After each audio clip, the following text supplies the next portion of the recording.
अस्सलामु अलैकुम। आप देख रहे हैं हमारे यूट्यूब चैनल प्यारा इस्लाम। आज का मेरा मौजू है, पहले अपनी तरबियत कीजिए। इसका जवाब जानने के लिए वीडियो को आखिर तक ज़रूर देखिए। वीडियो शुरू करने से पहले आपसे दरख्वास्त है कि अगर आप हमारे चैनल पर नए हैं तो सब्सक्राइब ज़रूर करें और बेल आइकन को लाजमी प्रेस करें ताकि हमारी हर आने वाली नई वीडियो आप तक पहुँच सके। चलते हैं वीडियो की तरफ। घर में अमूमन हम बग़ैर पूछे एक दूसरे की चीज़ इस्तेमाल करते हैं। हम बच्चों की चीज़ों को भी बग़ैर इजाज़त इस्तेमाल कर लेते हैं और उठा के इधर उधर रख देते हैं।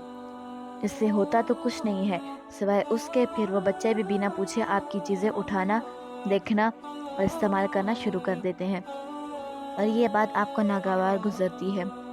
कभी आप उसे चोर कहते हैं, कभी बदतमीज़ और कभी वैसे ही इस बात पर बच्चे को झाड़ लगा देते हैं। जब आपने बच्चे को ये दिखाया ही नहीं कि चीज़ उठाने और इस्तेमाल करने से पहले इजाज़त लेना ज़रूरी है, तो वो कैसे जान पाएगा। ये बात ज़हन नशीन कर लें। न जाने आज तक मैंने कितनी बातें आपके पल्लू से बंधवाई और आपको ज़हन नशीन करवाई। बच्चा आपकी लंबी लंबी तकरीरें सुनने में कभी दिलचस्पी नहीं रखता, ना ही आपकी कही हुई बात की वो अहमियत देता है। वो आपको देखने में दिलचस्पी महसूस करता है और वो आपको देखकर सीखता है। जिस दिन आपके घर में खबर आ जाए कि नन्हा मेहमान आने वाला है, उस दिन से अपनी तरबियत शुरू कर दें और हर वो चीज़ तर्क कर दें जो आप अपने बच्चे में नहीं देखना चाहते, और हर वो चीज़ दिल व जान से अपना लें जो आप अपने बच्चे में देखना चाहते हैं। एक काम की बात बताऊं?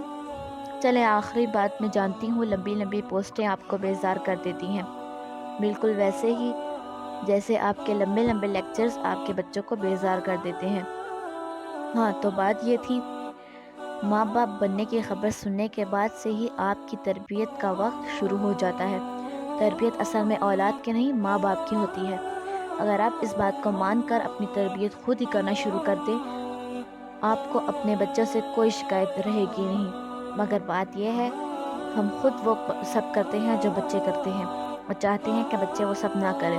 मसलन गुस्सा करते हैं और चाहते हैं कि बच्चे ऐसा ना करें, चीखते हैं और चाहते हैं कि बच्चा ऐसा ना करे, बात नहीं सुनते और चाहते हैं बच्चे हमारी बात सुने, झूठ बोलते हैं और चाहते हैं बच्चे सच का पेकर हों।